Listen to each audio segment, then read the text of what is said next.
Pessoal, então veja o seguinte, aqui está alguns dos modelos que nós vamos usar, que nós encontramos na nossa planilha e também na tabela da NBR 6120.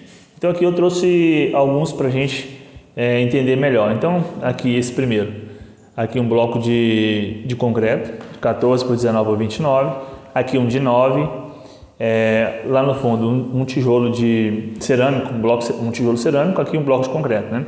Aqui um tijolo cerâmico de 10 furos, 9 por 19 por 29 e mais na frente, então aqui nós temos um tijolo de 14 por 19 por 29, tá bom? Esses serão alguns dos modelos que nós temos para levantamento de cargas. Alguns dos mais usuais, principalmente aqui na minha região. Em boa parte do Brasil também temos essa predominância, né?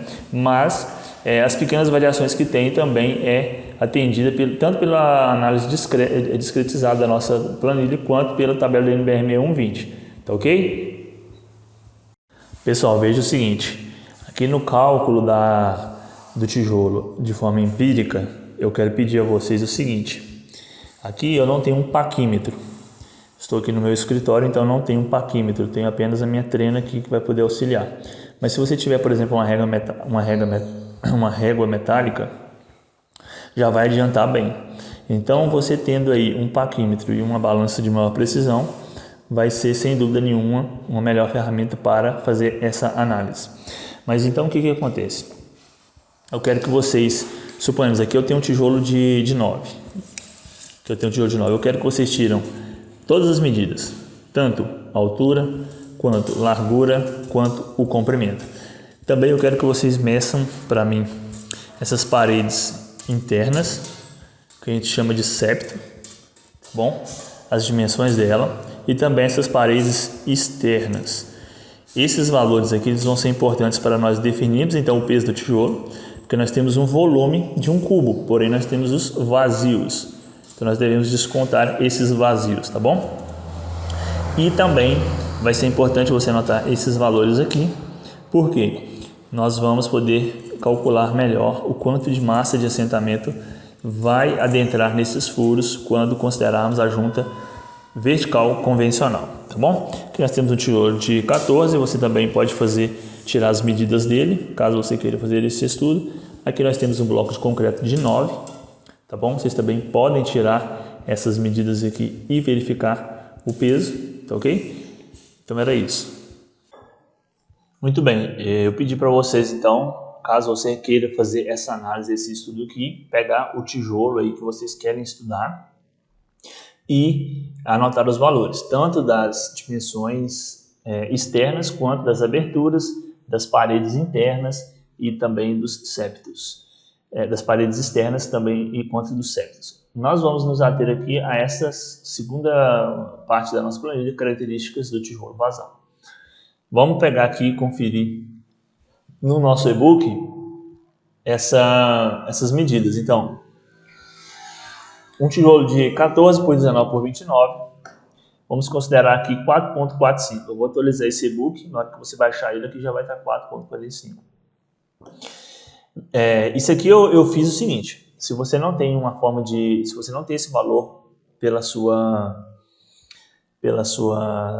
fornecedora do tijolo, ou se você não tem uma balança aí, e também para a gente entender mais a questão do peso específico, tá ok? Então consideramos uma abertura aqui, a menor abertura de 3.6 e a maior de 5.25. E consideramos também a espessura dos septos como 7,5. Então nós pegamos o tijolo, que nós mostramos aí nos vídeos anteriores, e tiramos as medidas dele, tá ok? E aí depois você pode também fazer outros estudos com tijolo de 9, 11, né? 11,5, outras medidas. Então veja o seguinte, aqui tijolo cerâmico, 14, 19, 29, clique aqui para calcular. Então, imagine que eu não tenha aí uma medida desse tijolo, um peso desse tijolo. Então, você vem aqui, anota as medidas, as aberturas. Então, o menor furo, esse furo aqui. O maior furo, esse. E anota aqui. Com base nisso, olha como é que funciona esse cálculo aqui. Você coloca o número de furos, considerando o peso da argamassa aí, da argila seca 16 kN, né? Quando ela está molhada, ela tem um valor maior, mas aqui a gente está considerando seca. Nós calculamos inicialmente o volume de cada furo. Então, o volume de um cubo, né? Um lado vezes o outro vezes a profundidade. E depois multiplicamos por 9 e encontramos o volume do furo, depois o volume do tijolo total, né? Que é 14, 19, 29.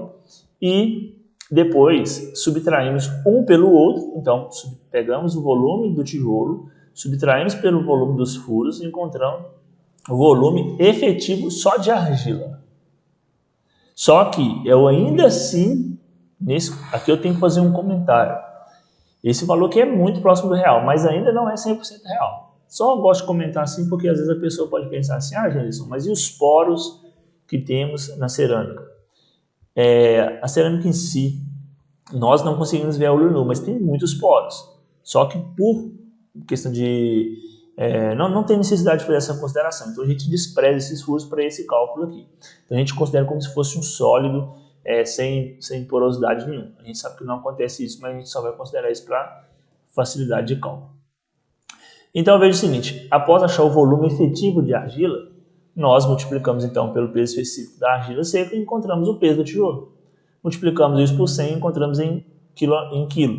Esse valor aqui é só para a gente visualizar melhor, mas o que a gente vai trabalhar mesmo é o valor em quilonewton, tá? Mas é só para a gente entender. E com base nisso, então, encontramos o peso específico do tijolo, que é o que a gente comentou já anteriormente aí, mas a gente, então, com base nisso aqui, a gente calcula. Então, achou o volume do tijolo, que é 5,77. Ok? Então, veja o seguinte, essa aqui foi uma análise para vocês entenderem como que vocês podem fazer aí. Pode pegar um tijolo de 9, média aí direitinho. Lembrando que, eu não estou entrando aqui no mérito, mas até as medidas das paredes aqui, tanto os septos quanto as paredes externas, elas têm medidas regulamentadas por norma. Isso eu te aconselho a utilizar a NBR 15270, que ela vai falar dessas medidas, ok? Eu espero que tenham gostado. No vídeo seguinte, vamos dar continuidade à nossa série de vídeos sobre alvenaria de vedação. Eu peço que, caso esteja gostando do conteúdo, se inscreva em nosso canal, deixe seu like, seu curtir. E na descrição desse vídeo as nossas redes sociais para você seguir, tá bom?